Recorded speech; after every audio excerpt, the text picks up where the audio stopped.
Halo guys, pada video ini kami akan menjelaskan apa itu manajemen risiko dan contoh dalam kehidupan nyata dari penentuan target hingga mitigasi resikonya. Sebelumnya, kalian udah tahu belum sih apa itu resiko? Secara harfiah, resiko itu adalah potensi terjadi sesuatu yang berdampak buruk baik bagi diri sendiri atau suatu entitas usaha. Sedangkan untuk mengatasi resiko tersebut, kita bisa menggunakan manajemen resiko dengan cara mengidentifikasi, mengukur, serta membentuk strategi untuk mengelolanya melalui sumber daya yang tersedia. Nah, coba sekarang kita ambil contoh yuk. Misal, ada seorang mahasiswi tingkat akhir bernama Meme. Saat ini, Meme mempunyai target untuk lulus kuliah tepat waktu dan mendapat nilai IPK cum laude. Meme ini merupakan wanita single berumur 21 tahun yang saat ini bekerja di sebuah kedai kopi yang berlokasi jauh dari tempat tinggalnya. Saat ini, ia sedang mengalami kesulitan nih dalam mengatur jadwal kuliah dan kerjanya yang bentrok. Lain itu, kondisi finansial yang dialami oleh keluarganya juga sedang menurun nih karena imbas dari pandemi COVID-19.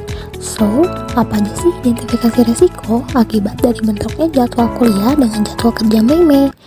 Yang pertama, pastinya Meme akan kesulitan membagi waktu antara kerja dan kuliahnya. Imbasnya, Meme jadi nggak bisa nih mengikuti perkuliahan dengan baik, seperti tidak mengikuti jadwal ujian tepat waktu, tidak mengerjakan tugas kuliahnya, serta bermasalah dengan para dosennya. Hal lain yang dapat terjadi pada Meme yaitu terkendala dengan sinyal, serta banyaknya tugas yang harus dia kerjakan. Akibatnya Meme ini jadi burnout, overwork, dan depresi deh. Lanjut, untuk kondisi finansial keluarga Meme yang sedang menurun, apa aja ya identifikasi risikonya? Yang pertama, sedih banget nih karena orang tua Meme terindikasi kena PHK akibat dari pandemi COVID-19. Dengan sedikitnya sumber penghasilan, keluarga Meme tidak punya pilihan lain selain berutang untuk memenuhi tagihan yang semakin menumpuk. Last but not least, lokasi rumah, kampus, dan tempat kerja Meme yang ternyata berjauhan, identifikasi resikonya apa ya kalau berjauhan seperti itu? Check this out. Dengan lokasi yang berjauhan ini akan membuat Meme mengeluarkan biaya transportasi yang mahal dan kelelahan karena jarak tempuh yang jauh. Lalu, setelah kita tahu apa saja identifikasi resikonya, sekarang kita cari tahu yuk analisis atau pengukuran resikonya. Nah, pertama kita lihat pengukuran resiko dari jadwal kuliah dan kerja bentrok. Karena faktor penyebabnya banyak, maka tingkat kemungkinannya tinggi, sehingga tingkat pengaruh terhadap sasaran pun tinggi juga. Selanjutnya, untuk kondisi finansial yang menurun, keluarga Meme masih kesulitan dalam pemenuhan kebutuhan. Walaupun kondisi tersebut masih dapat diatasi, sehingga tingkat kemungkinan serta tingkat pengaruh terhadap sasaran termasuk dalam golongan sedang. Lalu yang terakhir ialah lokasi rumah, kampus, dan tempat kerja berjauhan. Dikarenakan faktor penyebabnya sedikit, maka tingkat kemungkinan dan pengaruh terhadap sasaran pun tergolong rendah.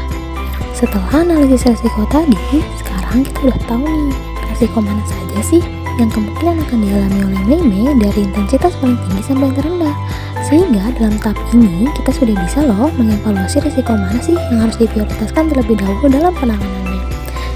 Nah, dilihat dari analisis yang sudah kita bahas tadi, kalau kita urutkan tingkat resikonya, maka jadwal kuliah dan kerja yang bentrok menjadi resiko dengan tingkat tertinggi. Selanjutnya diikuti oleh keadaan finansial keluarga menurun, dan tingkat resiko terendah adalah lokasi rumah, kampus, dan kafe yang berjauhan. Nah, yang terakhir nih guys, setelah mengevaluasi resiko tadi, kita dapat memitigasi resiko yang mempunyai resiko tinggi dan sedang, yaitu resiko jadwal kuliah dan kerja yang bentrok, serta resiko kondisi finansial yang sedang menurun.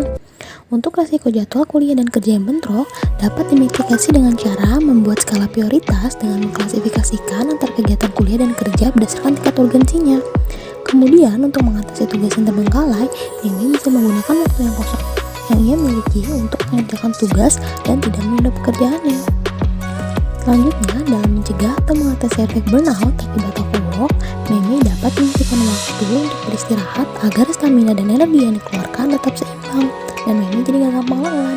Meme juga perlu nih untuk membicarakan atau mengkomunikasikan dengan atasannya agar dapat diberikan keringanan supaya bisa menyesuaikan dengan jadwal perkuliahannya. Nah, kalau nggak dapat opsi lain, ya mau nggak mau, Meme harus mencari pekerjaan yang lebih fleksibel nih, agar jadwal kuliah dan kerja Meme bisa seimbang dan dapat dijalani dengan baik. Lalu bagaimana dengan kondisi finansial keluarga Meme nih yang makin menurun? Sebagai mahasiswi, Meme bisa banget nih mulai mencari pinjaman dana pendidikan atau beasiswa untuk membayar uang kuliahnya, agar pengeluaran yang dikeluarkan tidak terlalu besar dan dapat membantu Meme menambah pemasukan sehari-hari. Selain itu, untuk memperkecil pengeluaran, Meme juga bisa mulai menerapkan hidup hemat, sehingga sisa uang yang ia miliki dapat ditabung untuk dana darurat lainnya. Nah, setelah nonton video ini, kalian jadi tahu kan apa itu manajemen risiko dan bagaimana contoh penerapan sampai mitigasinya. Kalian juga bisa nih langsung terapin ilmu manajemen risiko ini untuk mengatasi risiko-risiko yang akan muncul di kehidupan sehari-hari kalian. Seperti kata Roy T. Bennett, to learn something new, you need to try new things and not to be afraid to be wrong. Terima kasih telah menonton video ini, dan sampai jumpa lagi. Dadah!